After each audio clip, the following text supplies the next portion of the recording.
말씀은 고린도전서 16장 1절부터 12절 말씀을 함께 보겠습니다. 신약성경 284쪽에 있습니다. 고린도전서 16장 1절부터 12절의 말씀입니다. 우리 찾아서 한 절씩 우리 같이 함께 천천히 한번 같이 읽도록 하겠습니다. 네, 우리 한 절씩 읽겠습니다. 제가 1절 말씀 읽겠습니다. 성도를 위하는 연보에 관하여는 내가 갈라디아 교회들에게 명한 것 같이 너희도 그렇게 하라. 매주 첫날에 너희 각 사람이 수입에 따라 모아두어서 내가 갈 때에 연보를 하지 않게 하라. 내가 이를 때에 너희가 인정한 사람에게 편지를 주어 너희의 은혜를 예루살렘으로 가지고 가게 하리니 만일 나도 가는 것이 합당하면 그들이 나와 함께 가리라. 내가 마게도냐를 지날 터이니 마게도냐를 지난 후에 너희에게 가서 혹 너희와 함께 머물며 겨울을 지낼 듯도 하니 이는 너희가 나를 내가 갈 곳으로 보내어 주게 하려 함이라. 이제는 지나가는 길에 너희 보기를 원하지 아니하노니 이는 만일 주께서 허락하시면 얼마 동안 너희와 함께 머물기를 바람이라. 내가 오순절까지 에베소에 머물려 함은 내게 광대하고 유효한 문이 열렸으나 대적하는 자가 많음이라. 디모데가 이르거든 너희는 조심하여 그로 두려움이 없이 너희 가운데 있게 하라. 이는 그도 나와 같이 주의 일을 힘쓰는 자임이라. 그러므로 누구든지 그를 멸시하지 말고 평안히 보내어 내게로 오게 하라. 나는 그가 형제들과 함께 오기를 기다리노라. 12절 함께 읽겠습니다. 형제 아볼로에 대하여는 그에게 형제들과 함께 너희에게 가라고 내가 많이 권하였으되 지금은 갈 뜻이 전혀 없으나 기회가 있으면 가리라. 아멘. 우리 옆에 계신 분들, 앞뒤 계신 분들과 이렇게 한번 인사합시다. 복음을 위해서 함께 힘씁시다. 이렇게 한번 인사하시죠. 복음을 위하여서 함께 힘씁시다. 복음을 위해서 함께 힘쓰는 여러분들이 계셔서 전 참 감사하고 행복한 그런 목회자인 것 같습니다. 우리 모두가 계속해서 주의 복음을 위해서 함께 협력하여 선을 이루는 일 가운데 잘 사용되어질 수 있기를 소망합니다. 사도 바울은 고린도서 15장에서 예수님의 부활에 대한 교회 안의 문제를 다루고 있습니다. 고린도 교회뿐 아니라 초대교회 성도들 중에서도 부활에 대한 오해를 하는 사람들이 많이 있었습니다. 그것을 믿지 않는 사람들에게 특별히 이 부활의 문제를 다시 한 번 더 언급하고 있습니다. 왜냐하면 기독교 중심의 가장 중요한 어떤 신앙의 기초가 있다면 바로 이 예수 그리스도의 부활 신앙이기 때문에 그렇습니다.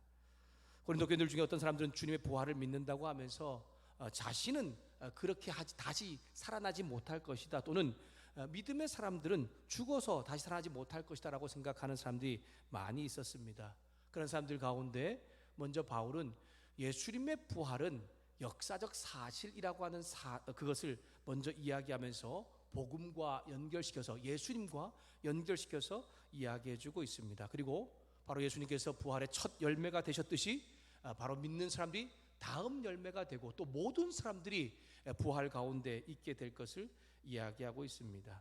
부활장의 마지막 단락에서 예수님은 재림과 더불어서 믿음의 사람들이 누리게 될 부활의 영광, 궁극적인 승리를 선포하면서 그 부활의 신앙이 우리의 삶의 산 소망이 될 것이라는 것을 다시 한 번 더 확인시켜주고 있는 것입니다. 이제 고린도 교회 여러 가지 참 많은 문제를 이제 1장부터 다루고 난 이후에 이제 바울은 고린도 전서의 이 편지를 마무리하고 있습니다. 사실 이 16장엔 어떤 하나의 주제로 묶어서 무엇인가 말하기는 좀 어려운데 어떤 중심 주제가 없거든요. 다만 힘써야 할 몇 가지의 부탁, 권면을 지금 하고 있고 마지막 마무리 인사를 하고 있습니다. 1절부터 4절에서는 예루살렘 성도들을 위한 이 헌금을, 연보를 모금하여서 전달할 방법에 대해서 이야기하고 있고, 또 그리고 5절부터 12절 말씀에는 자신의 이 선교에 대한 여러 가지 계획들과 또 고린도 교회를 방문하고 싶어하는 마음을 이야기합니다. 그리고 자신이 보낸 고린도 교회를 위해 보낸 디모데를 다시 한 번 더 함께 힘써 협력하여서 교회를 잘 세워줄 것을 부탁하고 있는 것이죠. 바울은 고린도 교인들에게 복음을 증거하기 위해 물질과 시간 그리고 사람이 필요함을 알려주면서 이 일 가운데 함께 협력해 줄 것을 지금 권면하고 있는 것입니다. 첫 번째로 바울은 고린도 교인들에게 복음을 증거하기 위해 물질이 필요하고 그 일을 위해 함께 쓰여 달라고 1절부터 4절에 부탁을 하고 있습니다. 바울은 예루살렘 교인들을 위한 이방인들의 교회의 이 연보, 헌금을 모았지요. 여러분, 오늘 말씀에 이 사용된 연보라고 하는 것은 우리가 교회 주일에 드리는 헌금을 말하고 있는 것이 아닙니다. 이것은 기부금을 의미합니다. 후원금을 의미하는데, 그것은 이 잘 모아서 어떤 사람들 가운데, 어떤 단체 가운데, 어떤 교회 가운데 도움을 주는 건데, 특별히 이 예루살렘 교회를 위해서 지금 이 기부금을, 후원금을 모아달라고 그렇게 부탁을 하고 있는 것이죠.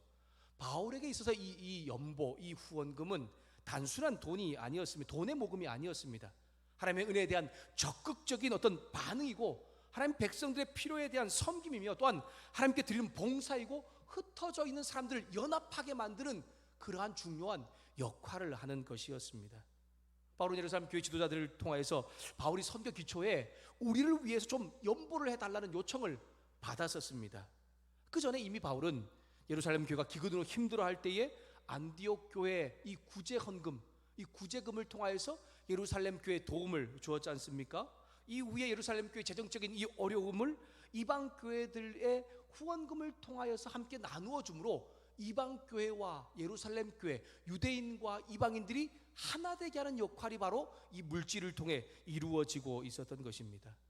바울은 로마서 15장 25절부터 27절에 고린도 교회 연보의 목적이 예루살렘 교회, 특별히 예루살렘 교회 가난한 자들을 위한 것이라는 것을 구체적으로 밝히고 있습니다. 로마서 15장 25절과 26절 말씀을 제가 읽어드리겠습니다. 그러나 이제는 내가 성도를 섬기는 일에 예루살렘에 가노니 이는 마게도냐와 아가야 사람들이 예루살렘 성도 중 가난한 자들을 위하여 기쁘게 얼마를 연보하였음이라. 아멘. 여기서 말하는 것이 바로 이 구제 헌금을 말하고 있는 것입니다. 구제금을 말하고 있는 것입니다. 바울은 고린도 교인들에게 연보를 특별히 부탁하는 것은 이제 그들을 위해 이제 이것을 모으는데, 이 모으는 방법에 대하여 특별히 2절 말씀에 부탁을 하고 있는 것을 우리 가운데 나타내고 있지요. 우리 2절 말씀을 같이 함께 다시 한번 더 읽도록 하겠습니다. 16장 2절 함께 읽습니다. 시작. 매주 첫날에 너희 각 사람이 수입에 따라 모아두어서 내가 갈 때에 연보를 하지 않게 하라. 매주 첫날에 너희 각 사람이 수입에 따라 모아두어서 내가 갈 때에 연보를 하지 않게 하라 라고, 그렇게 연보를 모으는 방법에 대하여 지금 이야기하고 있지 않습니까? 바울은 고린도 교회를 방문할 때가 있을 것입니다. 그때 지금 이제 연약한 교회들, 특별히 예루살렘 교회를 가난한 자들을 위해서 구제 헌금, 구제금을 좀 모으는데 갑자기 급하게 그때 모으지 말라는 거죠. 그때 급하게 막 모으려고 하다 보면은 무리가 따르고 또 쉽지 않기 때문입니다. 그래서 방법을 하나 가르쳐 주는 것입니다. 무엇이냐면 매 주일마다 모일 때마다 각자 할 수 있는 대로 힘이 닿는 대로 그 구제금을 모아서 가지고 있어 달라고 부탁하는 것입니다. 오늘 교회에서 어떤 목적을 가지고 누구를 돕는다든가 아니면은 뭐 주변인 사람들 돕기 위해서 매주일 어떤 헌금을 조금씩 모아두는 것을 의미하는 것과 비슷한 것이라고 생각하면 될 것 같습니다. 바로 모금한 돈을 예루살렘에 전달할 사람에 대해서도 이야기합니다. 아무도 보내지 말고 고린도 교인들이 결정하되 너희들이 인정하는 사람을 보내라고 3절에 말씀하고 있습니다. 여기 인정하는 사람이라고 하는 것은 시험을 기초로 하여 선택된 사람, 결정된 사람이라는 뜻을 가지고 있습니다. 그러니까 교회 공동체 가운데 이제 이 사람은 정말 우리의 헌금을 전달해 줄 만큼 그러한 우리 교회가 인정하는 자격을 갖춘 사람이다 라고 하는 사람을 보내라 하는 것이죠. 바울은 사람을 선택함에 있어서도, 또한 헌금을 하는 것, 연보를 구제헌금을 하는 것에 있어서도 자신의 의견을, 자신의 어떤 것을 강요하는 것이 아니라 교회 공동체의 의견을 존중하고 있고 그들 스스로 결정하고 선택하도록 배려하고 또한 양보해주고 있는 것입니다. 그리고 그 일을 통해서 이방인 교회와 유대인 교회, 또 예루살렘 교회와 또 여러 정말 이 고린도 교회뿐만 아니고 여러 교회가 복음 안에서 연합하도록 힘을 쓰고 있는 것을 우리 가운데 깨닫게 하고 있습니다. 사랑하는 여러분, 복음을 증거하라는 나라를 확장하는 일에는 사람도 필요하지만 오늘 말씀 보니까 물질도 필요하다는 것을 우리 가운데 깨닫게 하고 있습니다.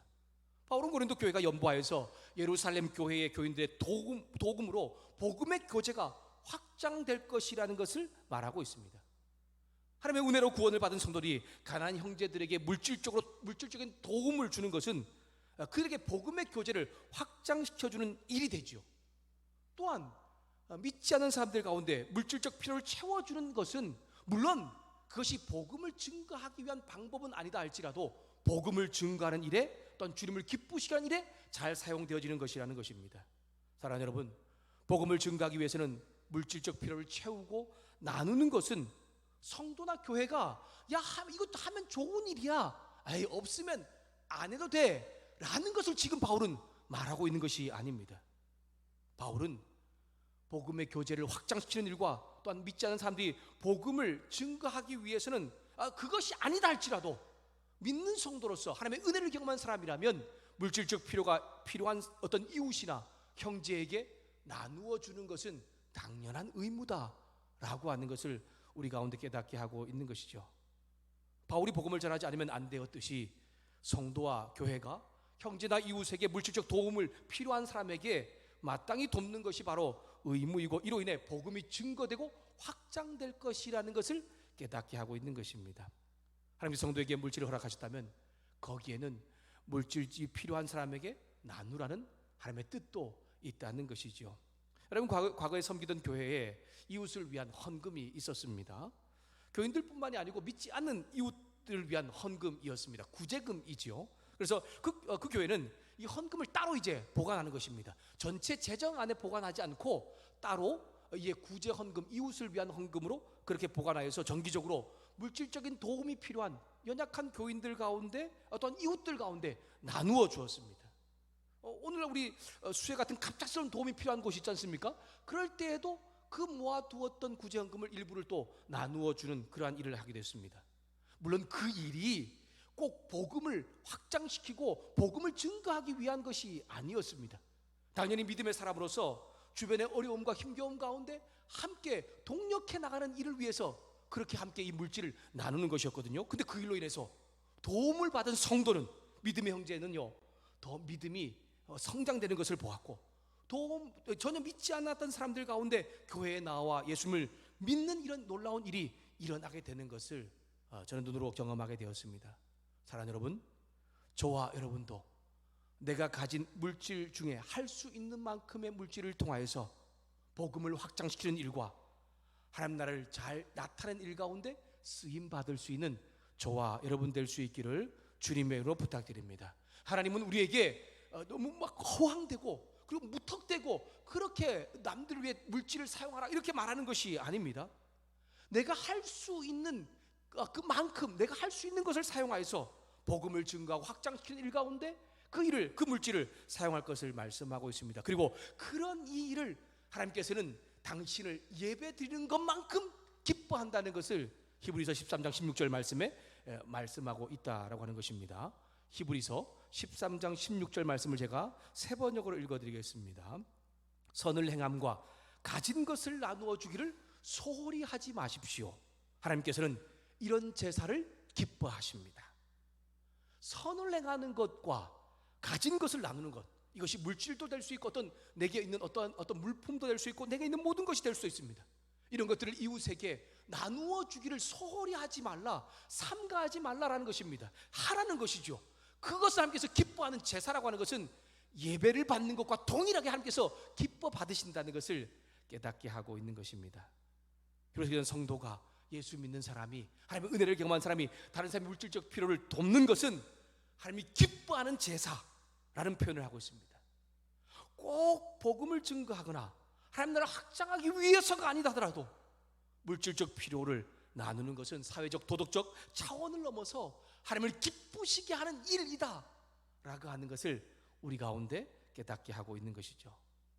여러분, 사회가 어려워지면 교회도 어려워집니다. 여러분, 그렇지 않습니까? 사실 우리 가정의 경제가 어려워지면 우리가 헌금 내는 것도 사실은 어려워지거든요. 물론 그럴 수 있습니다. 그러다 보니 교회 재정이 넉넉해지지 않는 것도 사실입니다. 근데 정말 안타까운 것이 무엇이냐면, 교회의 재정이 어려워지면 여러분 가장 먼저 교회에서 중단하는 것이 뭐죠? 선교비, 그 다음에 구제비라고 하는 것입니다. 이거 얼마나 정말 안타까운 현실인지 모릅니다. 물론 교회가 운영할 수 없어서 어쩔 수 없는 일이죠. 그래서 할 수 없이 그렇게 정말 선교비라 구제하는 것을 이렇게 멈출 수밖에 없는 그러한 상황이 생기게 됩니다. 제가 선교사로 5년을 사역했지 않습니까? 그때 사역할 때에도 정말 끊임없이 정말 물질적인 도움을 주는 분들이 있었고 교회도 있었습니다. 근데 이제 갑자기 그 정기적으로 들어오던 것을 통하여서 생활하던 사람이 딱 어떤 이유 때문에 물질이 딱 끊기면 아주 굉장히 힘든 거예요. 그것이 10,000원이든지 20,000원, 30,000원인지 그 동일하게 어려움으로 다가오는 것을 경험하게 됩니다. 그 교회가 어려울 때는 어쩔 수 없지만, 그렇다면 교회가 다시 운영을 할 수 있게 된다면, 우리가 물질을 어떤 교회 운영하기 위해서 이제 어느 정도 쓰고 조금이라도 남는 것이 있다면 우리는 가장 먼저 그럼 무엇을 해야겠습니까? 선교하는 일과 구제하는 일을 멈추지 않아야 한다라고 하는 것을 다시 한번 우리는 깨닫게 되는 것 같습니다. 사랑하는 여러분, 하나님께서 저와 여러분, 우리 가정, 우리 교회에 필요한 물질을 공급해 주시지 않습니까? 그러듯이 저와 여러분 또한 믿음의 가정과 교회를 통하여서 물질적 필요를 원하는 형제와 이웃들의 필요를 채우기를 원한다는 것을 기억하고 그 일 가운데 쓰임받는 저와 여러분 될 수 있기를 주님의 이름으로 부탁합니다. 그리고 그 일을 쓰임받는 저와 여러분, 믿음의 가정과 교회를 통해서 복음이 증거되고 하나님 나라가 확장된다는 것을 기억하면서 이 놀라운 일 가운데 함께 사용되어지는 저와 여러분, 우리 교회, 우리 가정이 될 수 있기를 주님의 이름으로 부탁합니다. 바울은 5절부터 12절에 이제 복음을 증거 확장 일에 힘쓰기 위해 이제 고린도 교인들의 시간과 협력도 요청을 하고 있습니다. 5절과 9절에 바울은 자신의 선교 계획을 고린도 교회들에게 나눠주면서 그들에게 도움을 지금 요청하고 있는 것이죠. 미리 준비하면서 그들의 도움을 요청하고 있는 것입니다. 고린도 교회를 방문하기 원한다고 하지만 지금 그는 에베소 교회 가운데 있습니다. 앞선 이제 고린도 교회 문제에 대하여서 막 그 약간 이 교양되어서 너희들 이렇게 해서는 안 된다, 너희들 그 교만함을 내려놓아라 라고 막 하면서 훈육하면서 당장이라도 교회에 달려갈 듯한 그런 모습이 이제 조금은 사그러들었습니다. 내가 지금은 이제 당장 너에게 갈 수 없고 에베소에서 오순절까지는 있어야겠다라고 밝힙니다.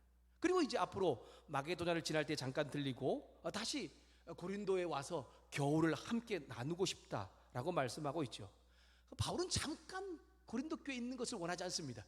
길게 함께하면서 오랫동안 믿음의 교제, 말씀의 교제를 나누기를 지금 소망하고 있는 것입니다. 여러분, 우리는 종종 사역의 장소나 기회를 선택할 때에 나의 유익과 어떤 안정감을 그렇게 조건을 따질 때 많이 있지 않습니까? 요즘에 어떤 사역자들 보면 그러한 경우가 많이 있는 것 같습니다. 근데 바울은 철저하게 그 조건보다는 사역의 기회와 사명에 우선을 하고 있는 것을 볼 수가 있습니다. 그럼 바울이 에베소에서 사역하는 것이 아주 쉽고 편하기 때문은 아니다라고 하는 것을 9절에 우리는 알 수가 있지요. 9절에 보면은 바울의 에베소 사역에 대한 상태가 지금 선포되고 있지 않습니까? 우리 9절 말씀을 함께 읽어보도록 하겠습니다. 우리 9절 말씀 같이 읽겠습니다. 시작. 내게 광대하고 유효한 문이 열렸으나 대적하는 자가 많음이라. 아멘. 아주 간단하죠. 여긴 지금 대적하는 자가 많다라고 말하지만 여러분, 바울은 에베소에서 복음을 전하다가 죽을 뻔했던 경험도 가지고 있는 사람입니다. 그만큼 복음 전파 사역하는 이 곳곳이 전쟁터를 떠올리게 하고 있다는 것이죠. 에베소의 많은 사람들이 바울을 통해 찾아온 복음의 기회를 놓치지 않으려고 합니다. 복음을 들으려고 복음에 대해 진지하게 반응하고 있는 거예요. 반면에 여러분, 복음이 전해지는 곳에서는 복음을 회방하는 대적자들도 많이 있습니다. 복음을 방해하는 사단은 다른 곳에 있는 것이 아니죠. 복음을 전파하는 곳에 얼마나 많이 나타나고 있는지 모릅니다. 어쩌면 우리 삶 가운데 우리의 삶의 어떤 복음을 증거하고 싶은 사람, 어떤 복음을 증거할 환경 가운데 문제가 생긴다고, 아니면 어려움이 생긴다고 한다면 그것은 어쩌면 믿음의 싹이, 복음의 싹이 나타나기 위한 하나님의 징조라고 할 수도 있다라고 하는 것입니다. 바로 이러한 복음 증거 계획을 고린도 교인들에게 미리 알려주면서 그들이 바울의 이 선교 사역 가운데 함께 후원할 뿐 아니라 또 그 여러 가지 또 기도도 요청을 하고 있는 것입니다. 10절과 12절에 바울은 동역자들 디모데와 아볼로에 대한 언급을 하고 있습니다. 바울은 먼저 고린도 교회를 위해 보낸 디모데가 가고 있다는 것을 이야기하고 있죠. 고린도 이 전서에 여러 가지 이제 문제들에 대해서 바울은 언급했지 않습니까? 그러다 보니까 이 교회 안에 분열을 일으키는 사람들이 이 디모데를 맞이하는 태도가 부정적일 수 있다는 것을 오늘 말씀을 통해 우리 가운데 보여주고 있습니다. 바울은 이 사전에 이 디모데가 갈 것이라는 것을 언급하고 그가 교회 안의 문제들 또 복음을 위해서 힘쓰고 있고 또 나와 같이 힘쓰는 사람, 자신과 동등한 사람이라는 것을 이야기하면서 너희도 함께 협력에 힘써 달라라고 부탁을 하고 있는 것이죠. 고린도 교회는 다른 사람이 오기를 기다렸던 것 같습니다. 누가 오기를 기다렸을까요? 아볼로가 오기를 기다렸던 것 같아요. 바로 12절 말씀에 아볼로가 왜 못 오는지에 대해서 그가 거절하고 있기 때문이라는 것을 이야기하고 있습니다. 아볼로는 고린도 교회 지도자였습니다. 그는 굉장히 학식이 뛰어나고 또한 언변도 뛰어난 사람이었습니다. 그래서 여러분 그를 따르던 그런 무리도 있지 않습니까? 그런데 아볼로는 알고 있었습니다. 자신이 그곳에 가는 것이 결코 교회가 회복되는데 건강에 도움이 되지 않는다는 것을 알고 있기 때문에 그는 방문을 안 하는 것이었습니다. 사랑하는 여러분, 복음을 증거하기에 힘쓰는 사람들이 있습니다. 교회 안에 사역자들이 있고 또 리더들, 성도들이 있습니다. 그들이 부족하고 또 연약한다 할지라도 우리가 함께 협력하여 힘을 쓰므로 인하여서 저와 여러분이 복음을 증거하고 확장시키는 일 가운데 잘 사용되어질 수 있기를 주님의 이름으로 부탁합니다. 여러분, 고린도 교인들은 바울이나 아볼로가 오기를 기다렸습니다. 왜냐하면 그만큼 믿음의 영향력이 있는 사람, 또 그 당시에 이 두 사람은 고린도 교회 안에서도 그렇고 다른 사람들 통해서도 위대한 하나님의 종으로 그렇게 하나님의 사람으로 인정받고 있었기 때문입니다.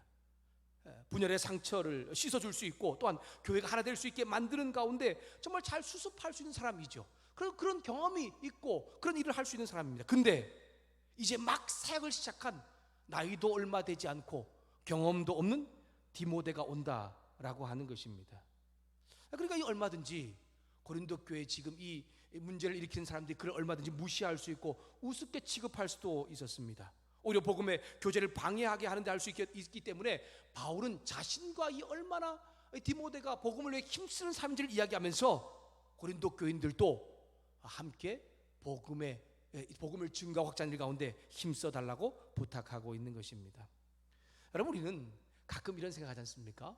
교회에 이제 담임하는 저나 목회자나 아니면 앞에 선 어떤 사역자들, 리더들, 직분자들이 이게 완전한 사람이기를 좀 그렇게 기대하고 그렇게 바라보는 경향이 많이 있는 것 같습니다. 여러분, 저는 절대로 완전하지 않습니다. 부족한 것이 얼마나 많이 있는지 모릅니다. 복음을 위해 세워진 사역자들, 복음을 증거하게 세워진 그런 정말 리더들, 직분자들이라고 하지만 그들은 태어날 때부터 완전한 그런 사람이 아니었습니다. 그리고 완전한 상태에서 복음을 증거하고 믿음의 사역을 하나님 나라를 하나님 증거하는 일을 사역하는 그렇게 부름받은 사람도 없는 것 같습니다. 모든 사역자들이, 모든 직분자들이 또한 리더들이 일을 할 때는요 항상 무엇인가 부족하고 어수룩합니다. 그리고 실수하는 것도 있고 그리고 어려워하는 것도 있습니다. 하지만 그런 사역자들과 그런 리더들과 그런 직분자들과 우리가 조금 협력해서 선을 이루며 복음을 증거하며 하나님을 확장시켜 나갈 때에 정말 사역자들도 리더들도 또한 직분자들도 조금씩 하나님께서 기뻐하는 온전한 믿음의 사람으로 서가게 되는 것을 우리는 경험하게 되지요. 그리고 결국 나도 그 사역 가운데 함께 동참할 때에 나도 내 안에 주어지는 하나님의 기쁨과 은혜가 주어지는 것을 경험하게 된다는 것입니다. 길고 긴 연단의 과정을 통해서 조금 더 온전한 사역자, 조금 더 온전한 직분자, 또한 리더로 복음을 증거하는 사람으로 거듭나게 되는 것을 우리는 많이 보게 됩니다.